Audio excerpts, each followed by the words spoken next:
All right. Greetings, guys. Welcome back to Black Bear News, where everything is connected. Good to see you all here. Early chatters are in.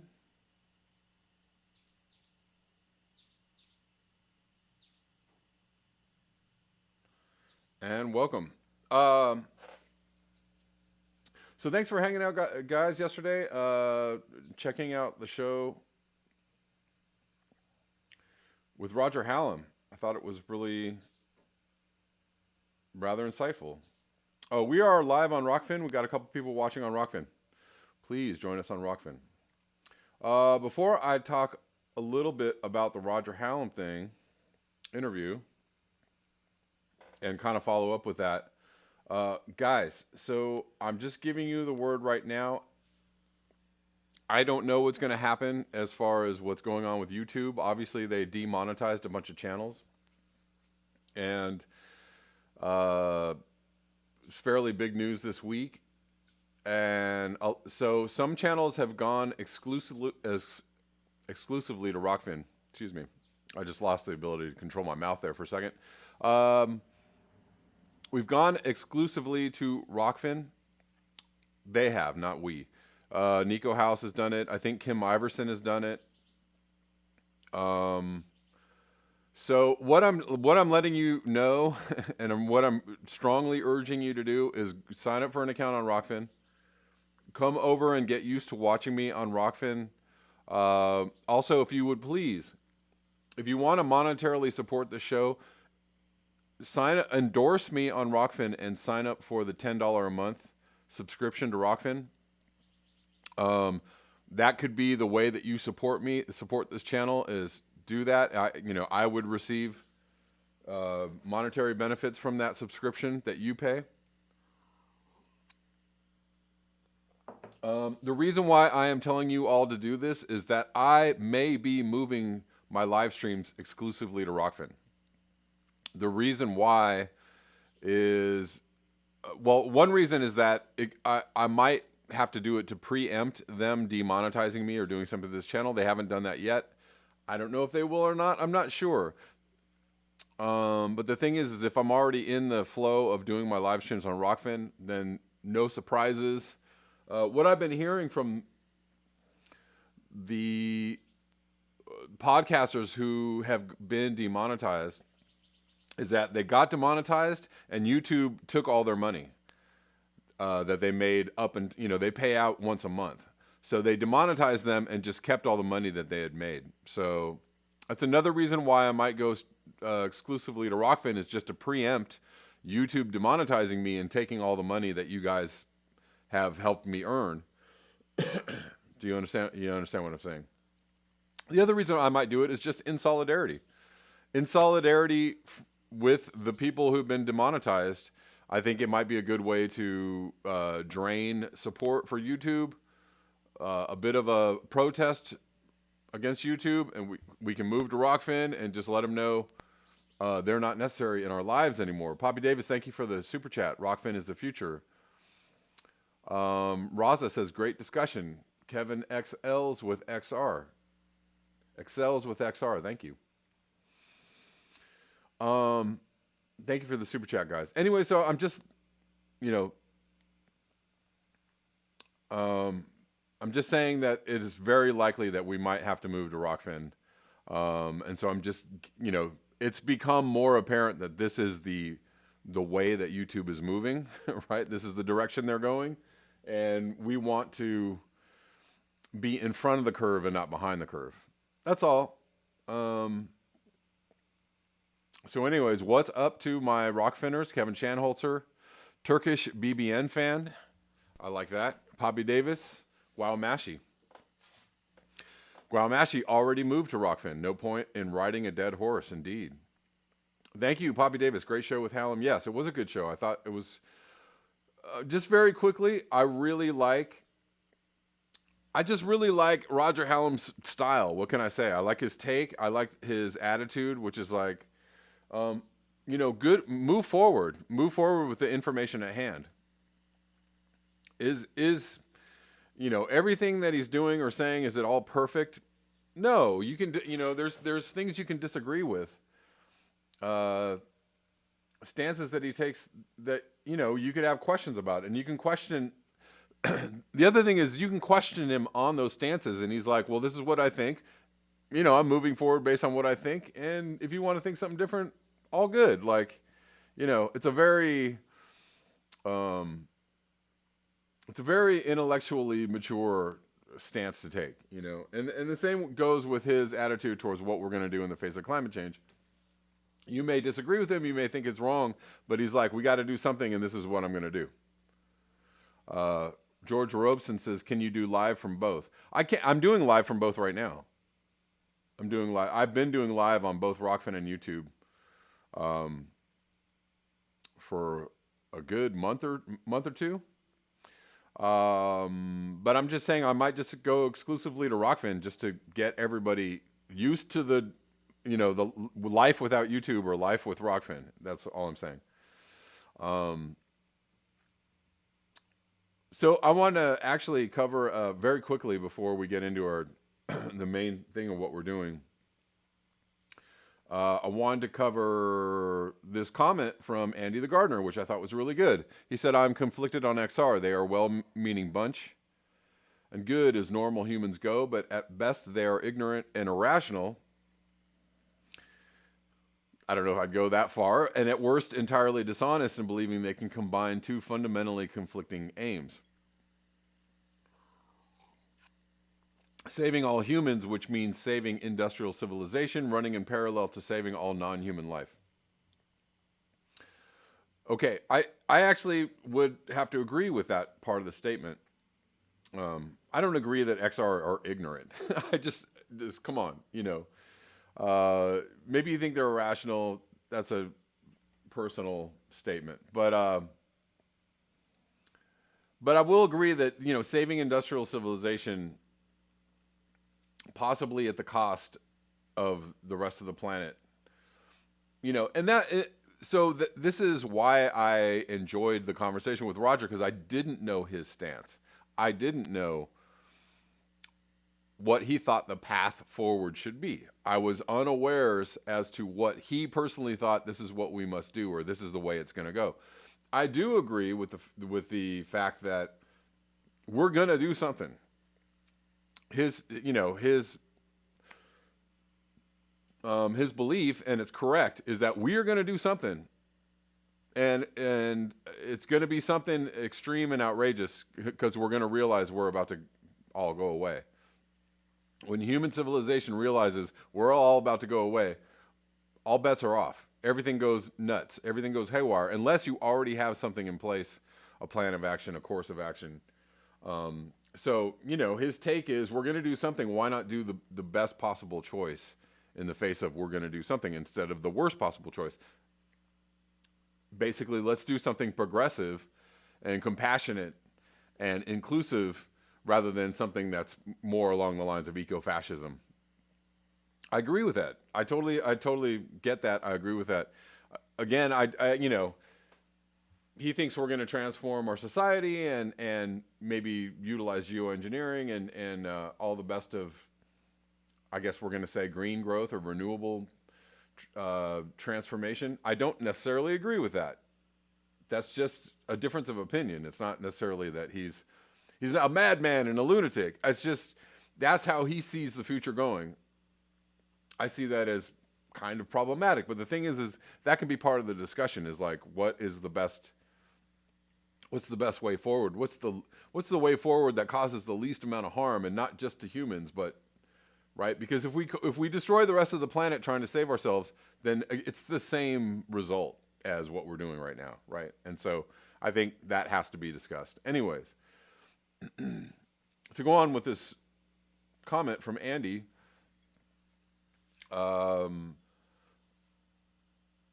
so survival of 8 billion humans, which seems to be their primary objective, absolutely does require a healthy, growing, fully functioning planet, destroying industrial mega cancer, which, if it's to continue functioning and keeping all the overshoot humans alive, has to destroy all non-human life. XR simply doesn't seem to understand this central and fundamental dilemma. to save 8 billion humans in the short term, nature has to be destroyed, and to save non-human life, 8 billion humans have to be similarly destroyed. I don't know. Anyways, I like this comment because it brings up a lot of salient points. What XR have effectively done is not choose sides at all. This isn't much better than the mega cancer choosing to be mega cancer, to destroy all non-human life so mega cancer can glut until it destroys both itself and non-human life. Surely it's time for a third way. And I agree, a third way. There has to be, I think that, something else has to be discussed. And I agree with you that keeping 8 billion people alive and industrial civilization alive is going to have the same result as what we're doing now. And so we really have to have the hard discussions, the really difficult discussions, like, in the face of what is happening, in the face of the looming catastrophe, what are we going to do? Anyways, thanks for the comment, Andy. I appreciate that. But it was good to understand what his thoughts were on that, and so yeah. It's the point of these discussions is to bring forward these topics so that we could suss them out, right? And not everybody's going to agree, and that's fine. Kendra Moyer, a lot of YT YouTube channels will ban you if you speak too much truth. Indeed. What's up? We have more people on Rockfin. Jennifer Garbini had Vollmer. Thank you guys for hanging out with me on Rockfin. You guys are ahead of the curve. You're riding the wave. Get in there. So yes, speaking of green growth and maybe the myth of green growth or green transformation or green energy, there's a lot of discussion around the harm and the damage that lithium mining does to the planet. And I'm going to bring on a guest today.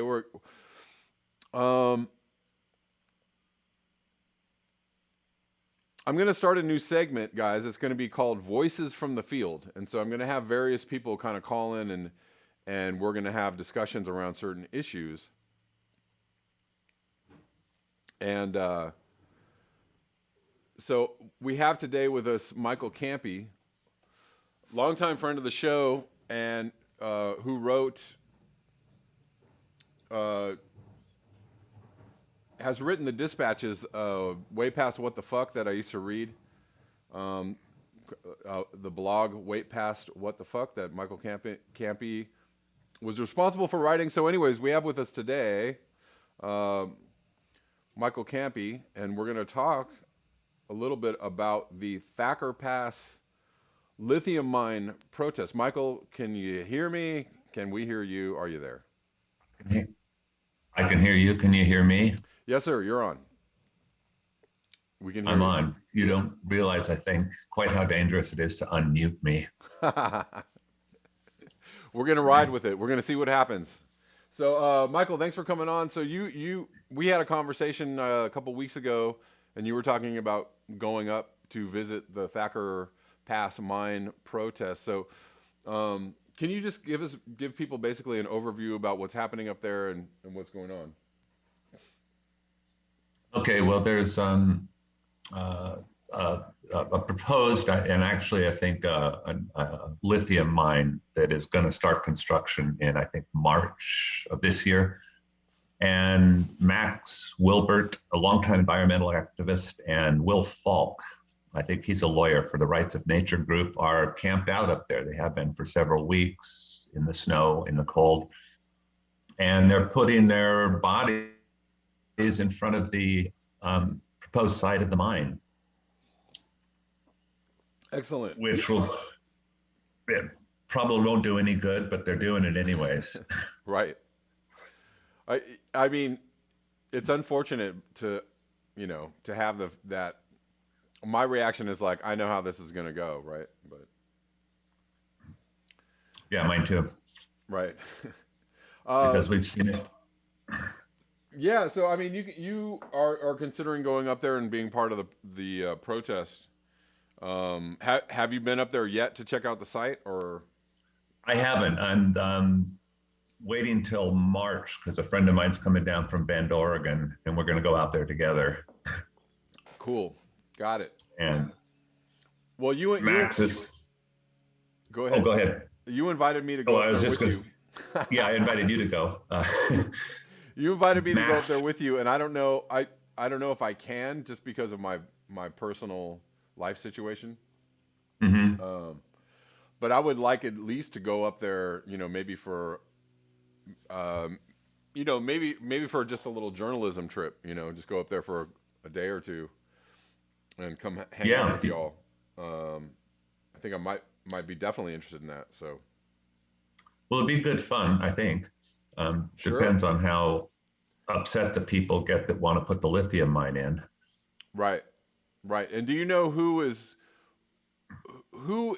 behind this lithium mine, or who is this something that's been uh, put forward by like Tesla or Elon Musk or just various conglomerates? Well, the company that's um, putting up the mine in Nevada is called Lithium Nevada, and it's a subsidiary of a company called Lithium Americas that's based out of Canada.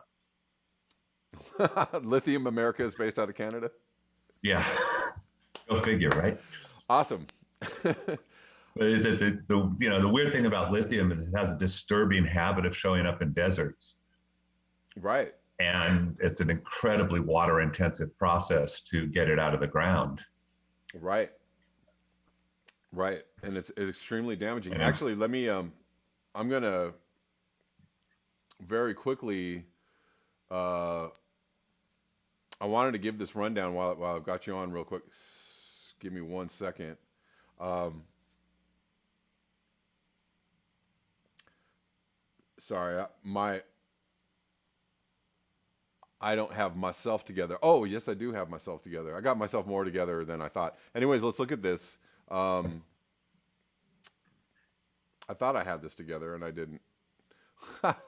Hold on 1 second. this is one of the articles. Yep, one of the articles. Yeah, this is me Well, not having it. Hold on 1 second. Let me get this. well, I've got one up if you want. Do you? Well, why don't you go for it? You're ahead of me. Good job. It's from an article called "Warriors Dreaming: Can Thacker Pass Lithium Mine Be Stopped?" by Rebecca Wildbear. Okay, let's go. And Go her for it. stats for this thing is that the lithium mine would destroy roughly 5,500 acres of land, pump up to 3,250 gallons of groundwater per minute, and use 2,900 tons of acid. There'd be sulfur waste from oil refineries. Toxic chemicals would be released into the air. A semi-tanker of diesel, 11,300 gallons, would burn daily. And then she goes on to say all this while we're told by the green tech marketers, politicians, and environmentalists that electric cars, the main catalyst behind the skyrocketing demand for lithium, have zero emissions. Right. Again, with the creative accounting of green energy, right? Right.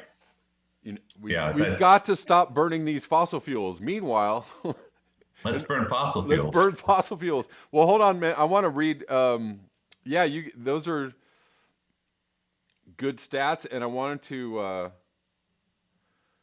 add a few of my own. So yeah, this is from Max Wilbert, who's one of the protesters. Said, I want people to understand that lithium mining is not good for the planet. Oops, I lost that real quick. Lithium mining is not good for the planet. Sure, compared to coal mining, a lithium mine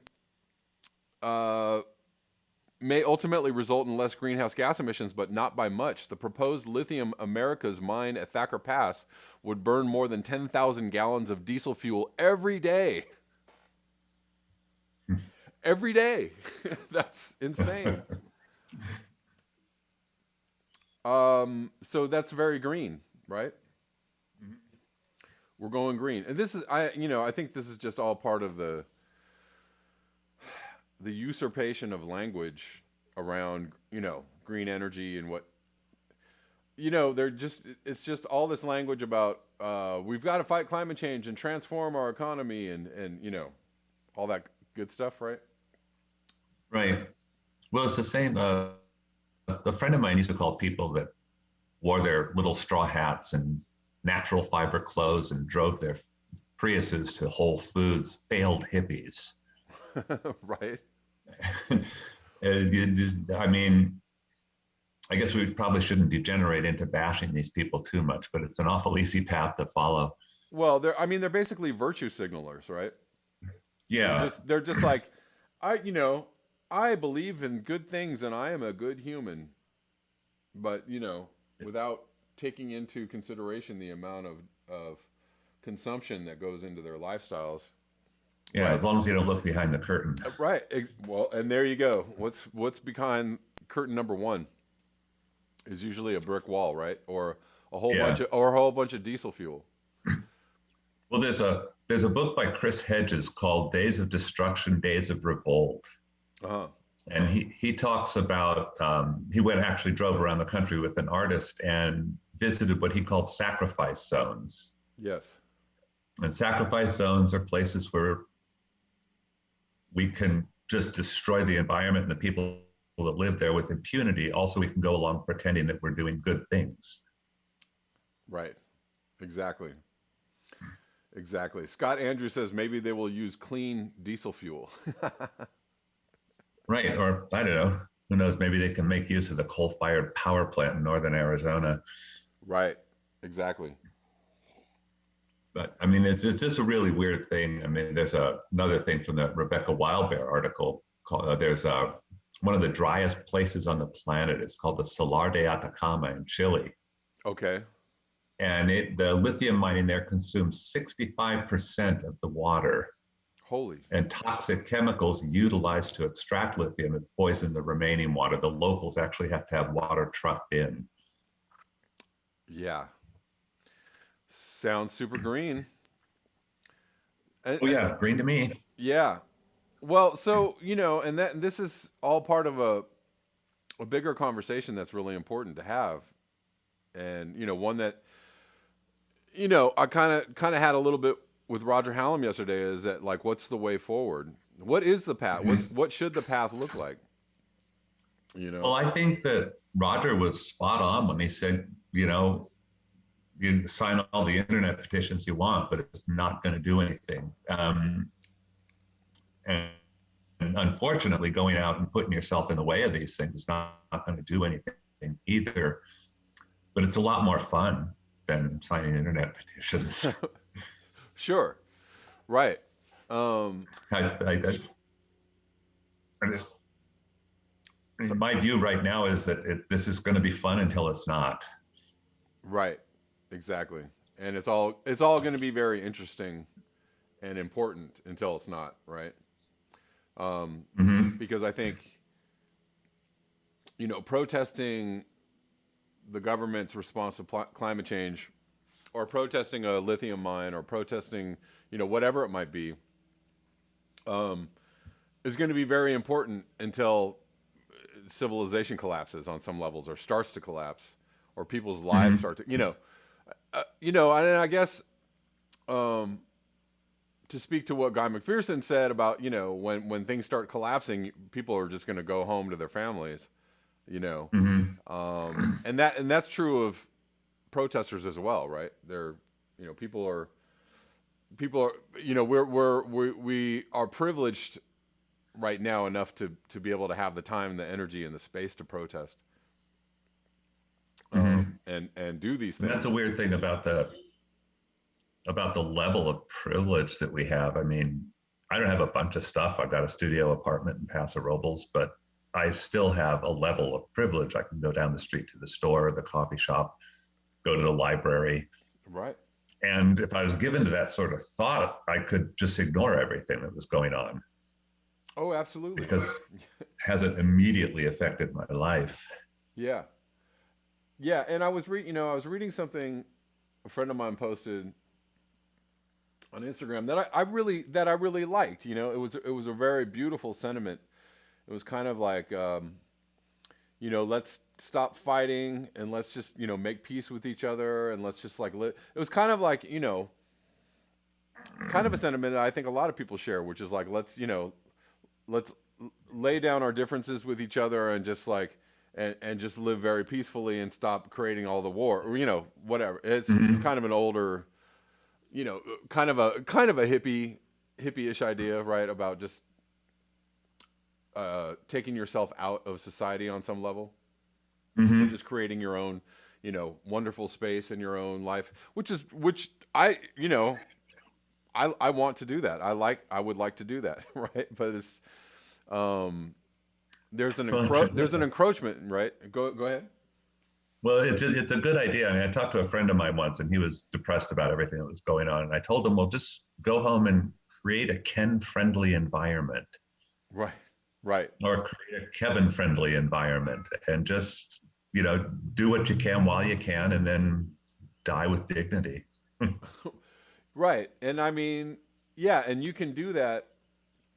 There's nothing wrong with doing that. And, I mean, I actually live my life in a way that I feel is, peaceful and respectful of the planet, or as much as I possibly can, peaceful and respectful of other people and the planet.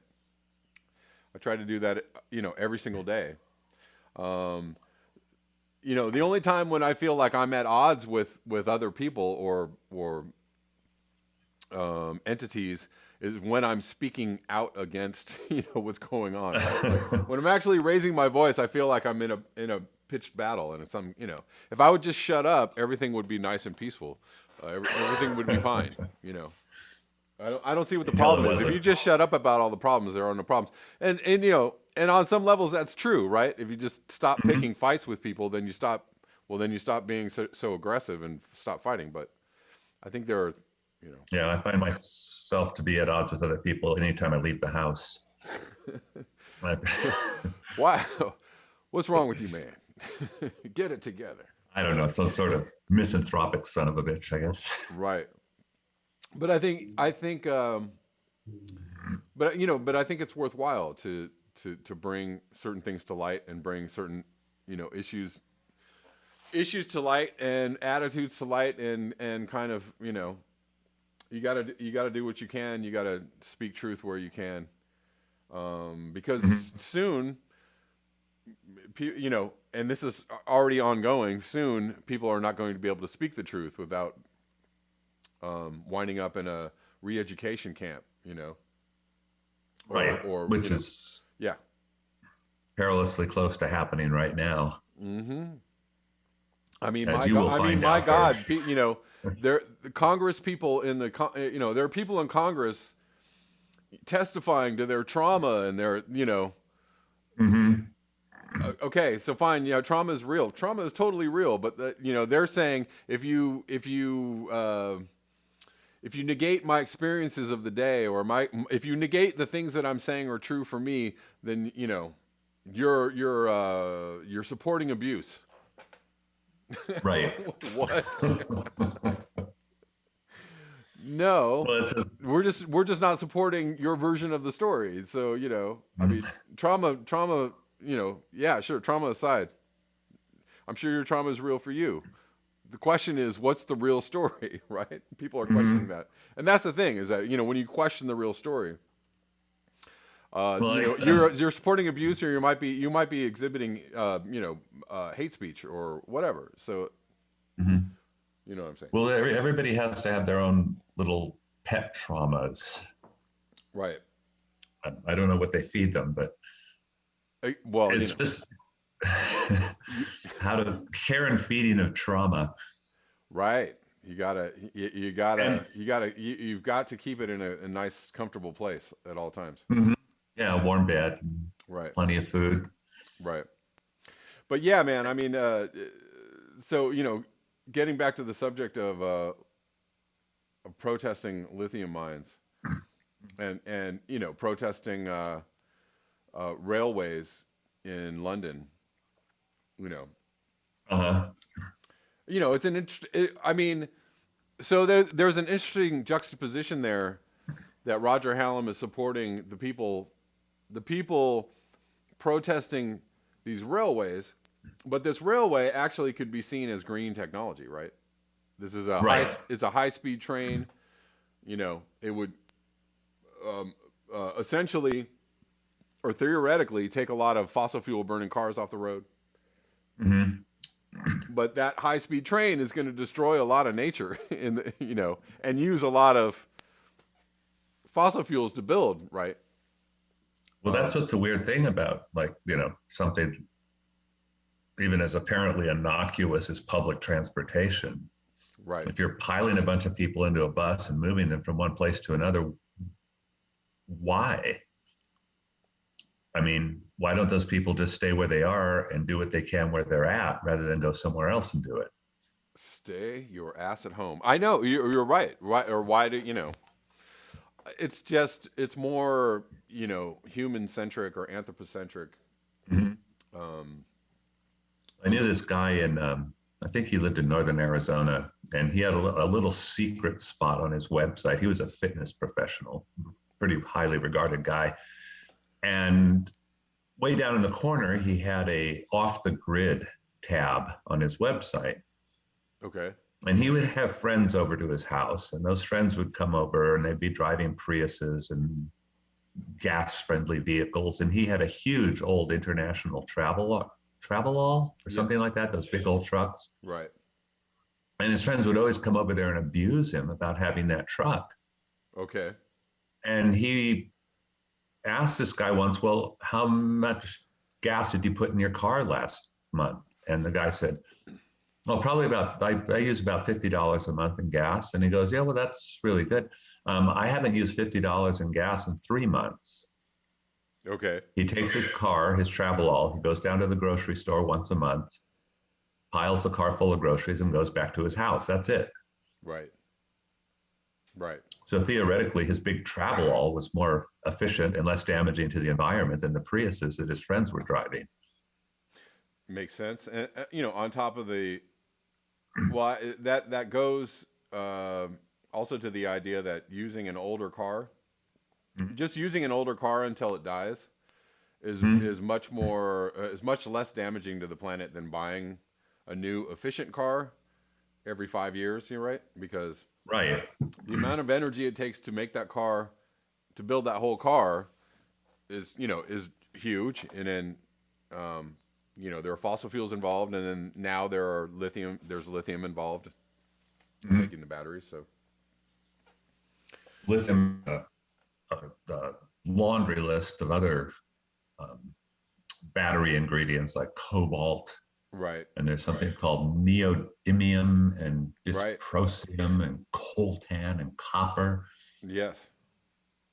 There's all the mining, all the extraction, all the shipping, all the making, all the you know what I mean, like the whole production line uses so much energy. It's not just getting the mine out. I mean, going back to the lithium mine, it's again, yeah, it's not just the diesel that they're going to use to mine it out. It's the sulfur that's also involved, and the shipping and the trucking and the moving of the sulfur and all that.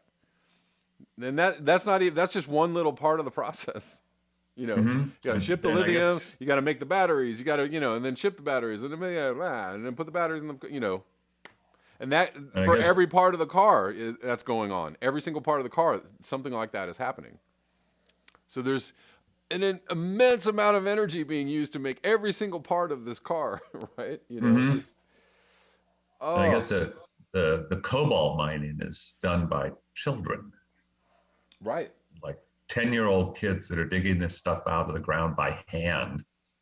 Right. They've been injured, buried alive, sexually abused. I mean, if everybody who drove a Prius went out and just ran over a 10-year-old one day a week, just to point out who has to die so you can drive your little electric car. Right. Oh, that reminds me of Peter Kalmus's when he said he was talking about flying in a plane. He's like, I imagine every plane being fueled by, run on ground up babies. I was like, whoa. I mean, it's really rough, but I mean, it's kind of true. There's so much slave labor, and and child labor that goes into almost everything that we use. That it's. Do you remember when carbon footprint was a big deal? Everybody was talking about their carbon footprint. Right. I asked a guy once about his exploitation footprint. He goes, "What do you mean?" And I said, "What habitat had to be destroyed? Who had to die so that you could ride your bike?" Right. I mean, you just to be carbon neutral is exploiting. Right. Right. Yeah, and you know, and that's kind of how the system is designed to work. Mm-hmm. I mean, I guess I if I put on my utopian suit, I could say we could design the system in a way that it wouldn't be exploitative. It would be great if we could do that. And we and if we were going to go forward and save the planet, that would have to be involved in all of it, all of the planning, right? All of the everybody, the future plans, to not be exploitative.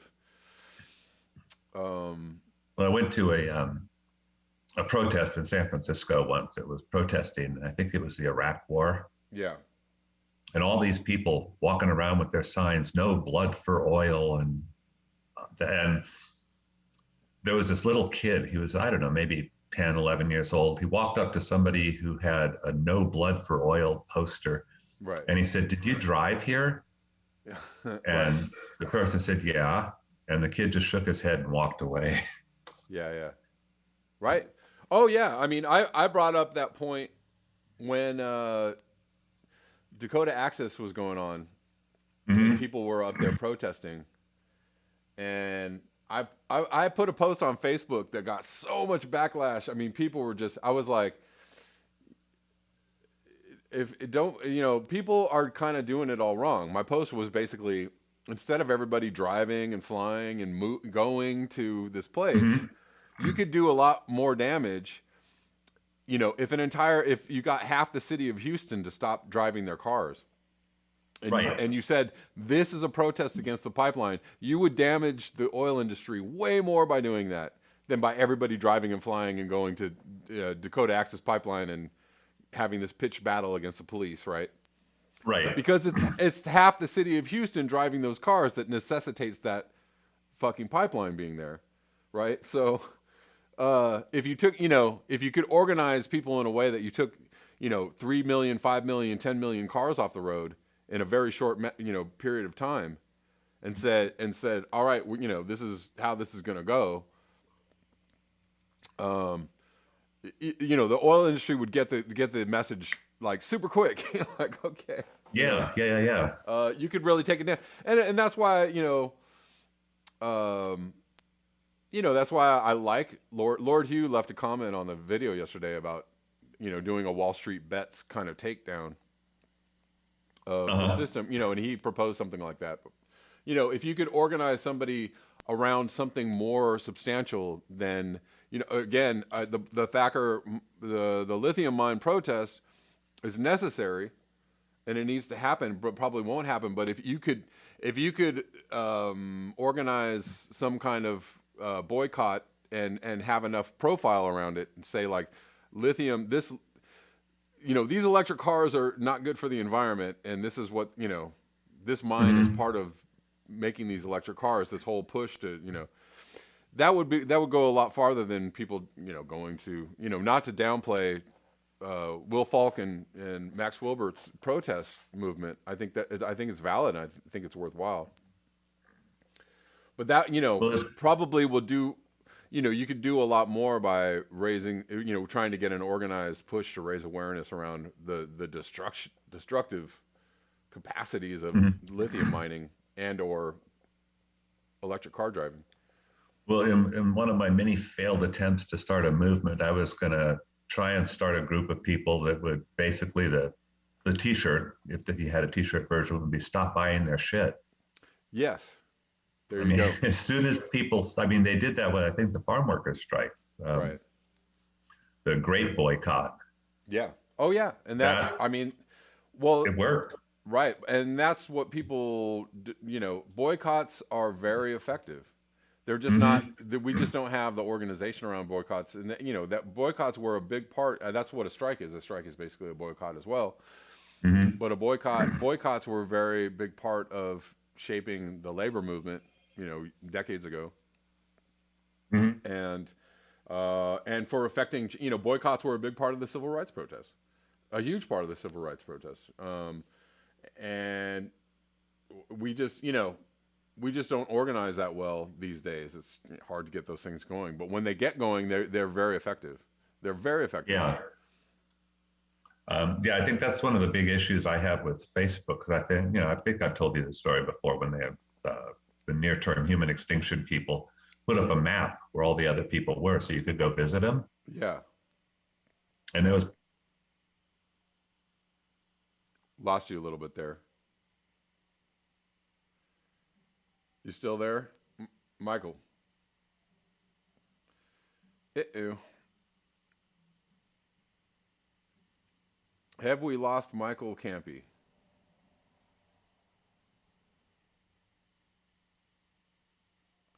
I think we have, guys. Well, I was about to wrap up the show anyways.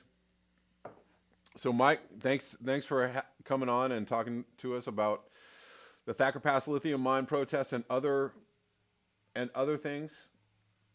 Hope you all enjoyed that segment. I'm going to be doing that. Try to do that a couple times a week. I have a couple people that I want to have kind of call in and do a voices from the field.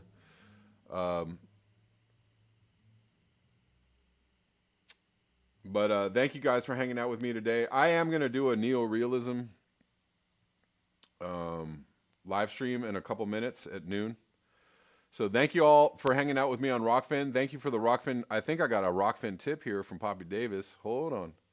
Let me go back. Yes, Poppy Davis. $5 Rockfin tip. Thank you so much. My friends on Rockfin, you are ahead of the game. I really urge you all to create a Rockfin account today, and if you can, endorse me on Rockfin, because the way things are looking, it looks like the move to Rockfin might be sooner than later. But just I want you all to be prepared. All right, guys, thanks so much. I will see you next time at the usual time and space. Till next time, peace.